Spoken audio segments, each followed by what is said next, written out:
नमस्कार, मैं डॉक्टर सपना चंदेल और संस्कृत कविताओं में सामाजिक चेतना इसके विषय में हम आज बात करेंगे। संस्कृत साहित्य भारतीय संस्कृति, दर्शन और जीवन दृष्टि का अद्वितीय भंडार है। यह केवल आध्यात्मिक या धार्मिक विषयों तक सीमित नहीं रहा है, अपितु समाज, राजनीतिक, सामाजिक जीवन, नैतिकता, मानव जीवन मूल्य, विविध आयामों का गहन अध्ययन जो है वो संस्कृत में मिलता है।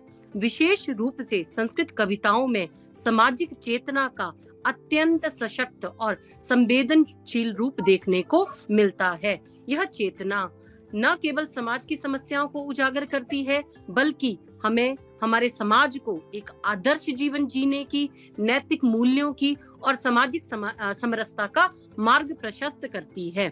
सामाजिक चेतना का अर्थ और अगर स्वरूप की बात करें हम, सामाजिक चेतना से अभिप्राय उस जागरूकता से है जो व्यक्ति को समाज के प्रति अपने कर्तव्यों, अधिकारों और जिम्मेदारियों का बोध करवाता है। यह चेतना समाज में व्याप्त कुरीतियों, असमानताओं और अन्याय के प्रति संवेदनशील बनाती है और सुधार की प्रेरणा हमें काव्य के माध्यम से मिलती है। अगर हम बात करें सबसे पहले वैदिक साहित्य की, तो वैदिक साहित्य जो है संस्कृत काव्य का, कविता का सर्वप्रथम उद्गम माना गया है।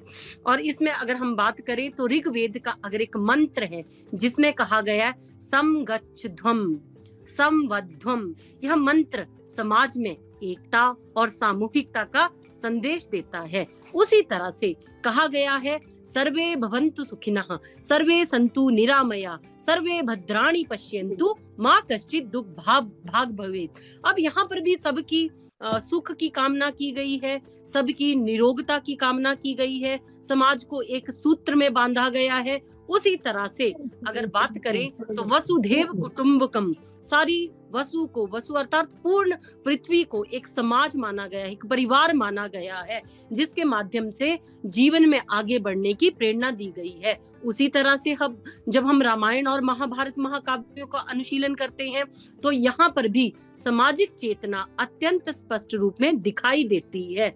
रामायण में आदर्श समाज, आदर्श राजा और आदर्श परिवार की परिकल्पना प्रस्तुत की गई है और श्री राम को मर्यादा पुरुषोत्तम राम के रूप मर्यादा पुरुषोत्तम के रूप में चित्रित किया गया है और शासक को न्यायप्रिय, दयालु और कर्तव्यनिष्ठ होना चाहिए। महाभारत में अगर आप शांति पर्व को देखोगे तो उसमें जीवन में जितनी भी जटिल परिस्थितियां हैं उनसे उभरने का मार्ग बताया गया है। उसी तरह से महाभारत का ही हिस्सा जो है श्रीमद् भगवद गीता है, जिसमें भगवान श्री कृष्ण ने अर्जुन के माध्यम से पूरी सृष्टि को उपदेश दिया है कि हमें किस तरह से अपने कर्मों में लीन रहना चाहिए। कालिदास और शास्त्रीय कवियों ने भी सामाजिक चेतना को उद्भूत किया है। संस्कृत के महान कवि कालिदास की अगर हम बात करें तो उन्होंने मेघदूत, अगर आपने मेघदूत कभी पढ़ा हो तो मेघदूत में उन्होंने काव्य में प्रकृति, प्रेम और सौंदर्य के साथ साथ समाज और जीवन के आदर्शों का भी चित्रण प्रस्तुत किया है। रघुवंश की अगर आप बात करो, कालिदास का रघुवंशम महाकाव्य है, उसमें उन्होंने राजधर्म और शासन व्यवस्था का वर्णन किया है कि जहां राजा प्रजा के सुख दुख का ध्यान रखता है। कुमार संभव की अगर बात करें तो उसमें भी मानव संवेदनाओं और सामाजिक संबंधों को बड़ी गहराई से बताया गया है। भर्तृहरि के नीति शतक में समाज के नैतिक पतन, लोभ, अहंकार और अन्य बुराइयों पर तीखा व्यंग्य कसा है और वो कहते हैं कि विद्या, विनम्रता और सदाचार जो है व्यक्ति को महान बनाते हैं।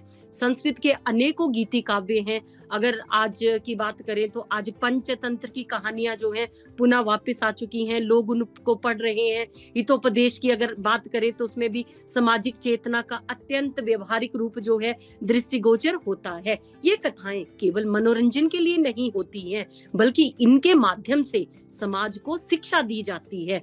पंचतंत्र की अगर आपने कभी कहानियां पढ़ी हो, बच्चे पढ़ते हैं, हम पढ़ाते हैं, तो पंचतंत्र की कहानियों में मित्रता, विश्वास, बुद्धिमत्ता तथा राजनीति की शिक्षा दी गई है। इनमें ये बताया गया है कि व्यक्ति को समाज में किस प्रकार से व्यवहार करना चाहिए और किन गलतियों को करने से बचना चाहिए। हितोपदेश में भी सामाजिक जीवन के अनेक पहलुओं पर बात की गई है।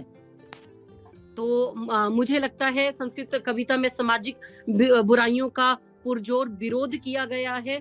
तो इस तरह से अगर हम बात करें तो कुछ कविताएं, अगर आप शूद्रक का मृच्छकटिकम पढ़ेंगे तो उसमें समाज में व्याप्त बुराइयों का और उन बुराइयों को किस प्रकार से दूर किया जा सकता है उसका भी विवेचन जो है वो किया गया है। अगर संस्कृत का आप कोई भी ग्रंथ उठा लें तो उस ग्रंथ में आपको नैतिक शिक्षा का आधार मिलेगा ही मिलेगा। इन्हीं शब्दों के साथ धन्यवाद।